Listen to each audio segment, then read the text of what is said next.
Good morning. I am so happy to be back with you. You cannot begin to imagine.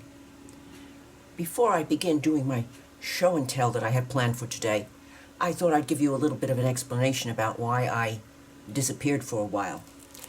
I finally finished my 5 months of infusions, or, as many people know it, chemo. That was 2 weeks ago. And the last few weeks of the 5 month span ran this little girl right up to the wall. It has been, on a good day, it's been odious. But I try not to complain and to look back on the 4.5 months prior to that, because I've had very good experiences and very good luck. But chemo decided to show me what it could do. And it can do everything to every part. So, this is the first day I've actually been able to come into my studio and want to sit down and at least visit with you. I'm now on a vacation period before I have my surgery, which will probably be in September. So, fingers crossed, please, that this stuff gets out of my system, because it's when I want to do my arting and I want to do my slow stitching and I want to etc., etc., etc., your imagination and watching videos is really not enough, because I miss you folks so much. But enough of that subject. You know where I've been and why I've been, and let's go. As a celebration for finishing chemo, I treated myself to a little present. I got another book cover, this time just a cover, not a whole journal, from Frosted Bramble.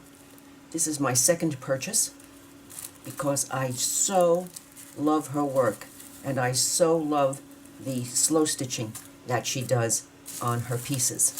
So, I treated myself to Scented Garden.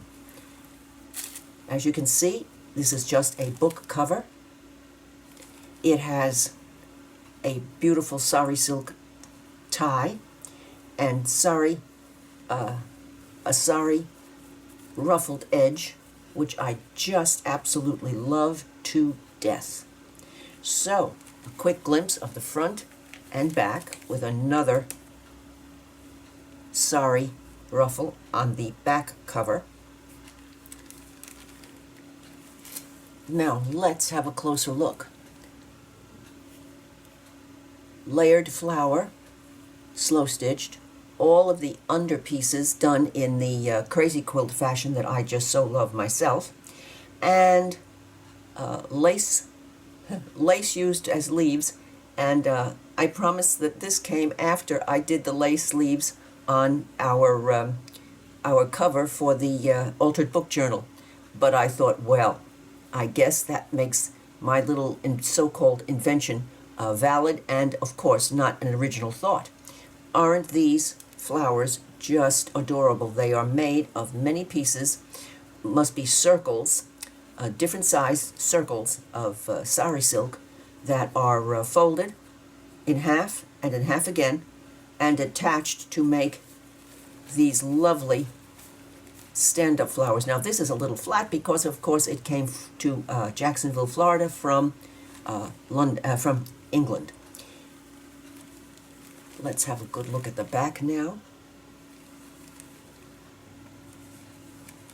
Another layered flower with stitching, and this lovely piece of green lace on the center. This is a lovely little note, and it's some extra goodies. And here we have the back. And isn't this piece of green lace just lovely?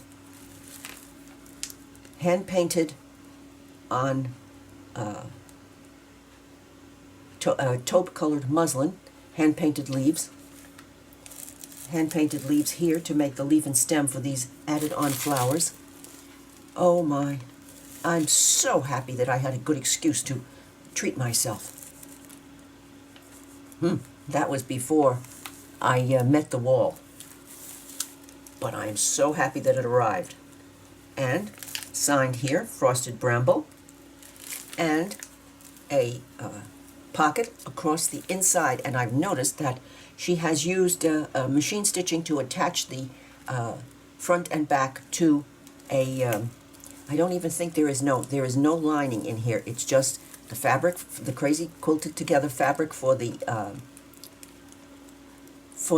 top of the cover, and this of course must be attached to something underneath. It's probably quite thin. So isn't this just happy making? And I do believe that I'm going to save this until probably the first of the year, because it'll be the doldrum months, and this will make it January, February, and March. Oh, yuck. I'm going to enjoy working on something that is quite this happy making. So, my first little indulgence, and I decided I was a good girl and deserved a treat. The last treat I bought myself was a full journal, which I showed you on one of our chat and shares. You will find it in the playlist. So,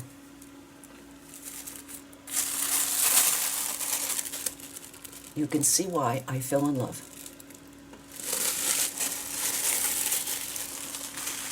Now, on to Rachel at Roxy Creations. Had a new DigiKit available, and I find it very difficult to pass up Rachel's Digis. This one, if you are interested in checking out her Etsy shop, it is called Fussy Cut Victorian Ephemera Kit 2. Fussy Cut Victorian Ephemera Kit 2. Whoopsie daisy. These pages are run off on copy paper, but they are run off on heavier weight copy paper. And I like to tear them apart and use them. And then if I see something that I feel I want to keep or have and use differently, I can always go back into my into her folder in the computer and make a copy on better paper. But this is how I always start them, because this way I can just plunder and play. All of these pieces in here are copyright free, or they belong to Rachel as part of her personal collection. We have some, let's see what the date is on here. Maybe 1915. And it's page 1. Rachel has taken the time to make her piece of her ephemera, her Victorian ephemera, in 2 sizes, so that when we fussy cut, we can use them according to the size that suits us. A couple of cards,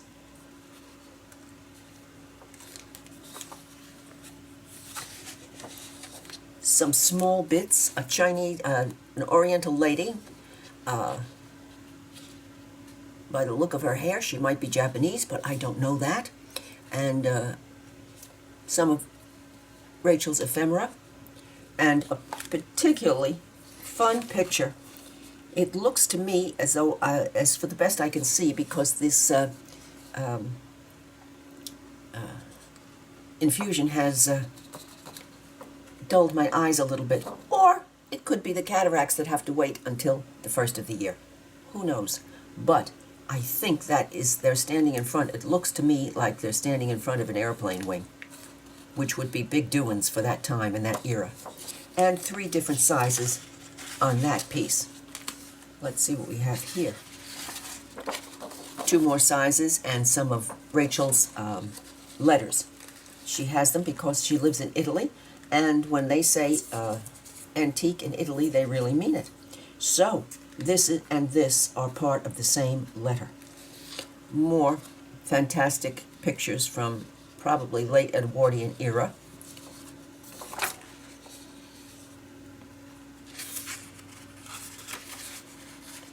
A commercial card. Ready-made clothing, hats, caps, etc. Two more postcards. Oh, I love postcards. And this is, the 05 could be 1905. It almost looks as though it might be about that time.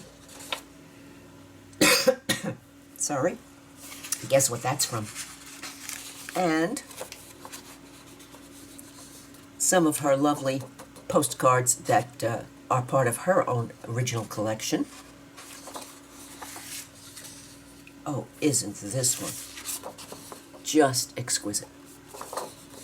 And Victorians used hands as a symbol very, very frequently. And the way this is written, it is done this way, and the birdie, let's see which way this is supposed to be. Up, birdie, up. Okay, so hand coming this way, and birdie's a little heady. I have to make sure that when I use this, and I certainly will be using it, probably I will run it off on cardstock. I will make sure that I put it down with birdie's head up the way it belongs. More ephemera. This is Italian from 1838. 1838.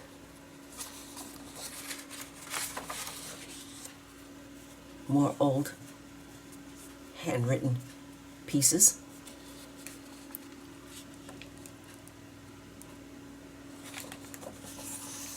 Pots of roses. And the final one, which I just love to death, this long, narrow piece. Don't we often look for sizes like that? And the roses and the shamrocks in two sizes, the birdies in two sizes, oh, three sizes, excuse me, that's a wee birdie. And this one, White Dove's wedding ephemera from the Victorian era. And this girl we have seen about here and there, but she's just absolutely beautiful. And of course, given the proper paper, would be much more beautiful, but this is for me to use to have fun with. So, visit Rachel's shop, and I dare you, because it's her papers are quite addictive. I have, needless to say, quite a few of them, and I'm happy to have them because they are just lovely.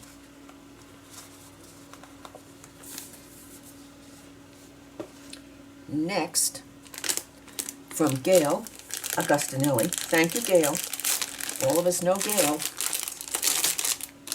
She introduced us to this type of paper, which I certainly did not know existed.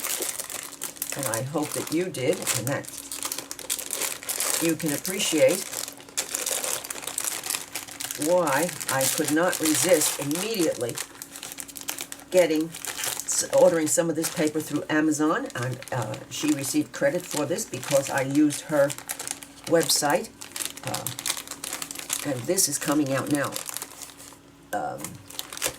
Gail did not mention that some of the papers had envelopes with them, but when I see envelopes, I go all over weak in the knees. So, let's get this out of here. Let's not play, Carol. Gone. Alrighty. These papers are made for printers, which is just happy making, because as you know, if you're a follower, you know that I'm not one for doing that myself. And guess what the nails are discolored from? Okay. Look at these beautiful envelopes. And they are printed so that the ink on these papers go through both sides. So we have that design, which is here. We have 6 designs. A very nice buff background envelope. I'm going to have much use for that one because it doesn't have too much tea, so-called tea dyeing or coffee dyeing on it. And this one, a little bit more coloration on the papers.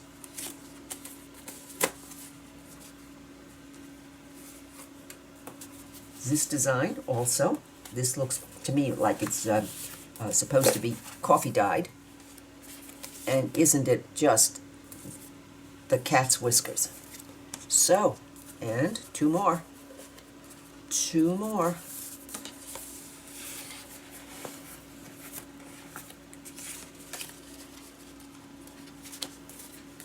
This one, it looks almost as though it's marbled, with a little bit of coloration in it. Oh, aren't these lovely?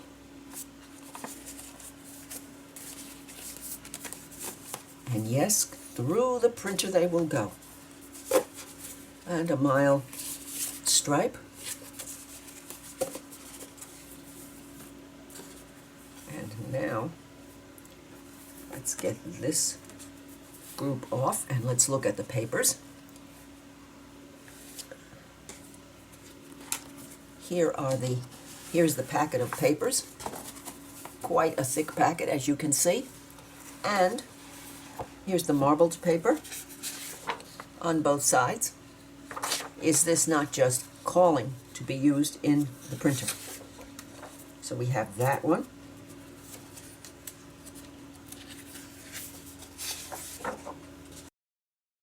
And this one, again. Someone had an absolutely wonderful idea. And the fact that it works on both sides, well, you can imagine. So if you go to Amazon, or go to Gail Augustinelli's website, and go through her favorites list, and you will see these papers. But as I said, she did not mention that they came in with envelopes for just $1 or 2 more. Cannot complain about that, can we? And 2 sides also. This was a dark one around the edges, but there are many times when you want distressed. This is distressed. I cannot wait to put these up on my shelf with my printer papers. And this one, which I really, really like, probably because it has a little less coloration than the others, but nonetheless, a happy find, and thank you, Gail. I certainly appreciate you.